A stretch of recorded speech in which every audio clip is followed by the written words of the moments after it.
হাসপাতালে মর্গ ঘর নির্মাণকে কেন্দ্র করে উত্তপ্ত পরিস্থিতি। জনবহুল এলাকার মাঝখানে মর্গ ঘর তৈরির অভিযোগ তুলে প্রশাসনের বিরুদ্ধে রাস্তায় নামলেন স্থানীয় বাসিন্দারা। প্রশাসনের প্রতিশ্রুতি ভঙ্গের অভিযোগ ও স্থানীয় বিধায়কের ভূমিকা নিয়ে ক্ষোভে ফেটে পড়ে হাসপাতালের সামনে সড়ক অবরোধ করেন এলাকাবাসী। ঘটনা ঊনকোটি জেলার কুমারঘাট হাসপাতাল রোড এলাকায়। রাস্তার পাশে লাশগড় হইতেছে, যেটা এলাকাবাসী এই একটা গুরুত্বপূর্ণ রাস্তা। এখানে প্রচুর ছাত্র আসা যাওয়া করে, পাবলিক একটা গুরুত্বপূর্ণ রাস্তার পাবলিক সবসময় আসা যাওয়া করে। রাস্তার পাশে লাশগড় হইলে এখানে এলাকার কল্যাণ পাশাপাশি পাবলিকের যাতায়াতের অসুবিধা হইব, বাচ্চারা স্কুলে যায় তাদের জন্য সমস্যা হইব, বন্ধ হইব।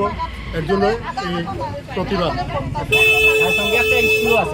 এখানে অঙ্গনওয়াড়ি স্কুল একটা আছে পাশে, এখানে লাশগড় হইতেছে, যেটা এসডিএম এর সাথে আগে কথা হয়েছিল।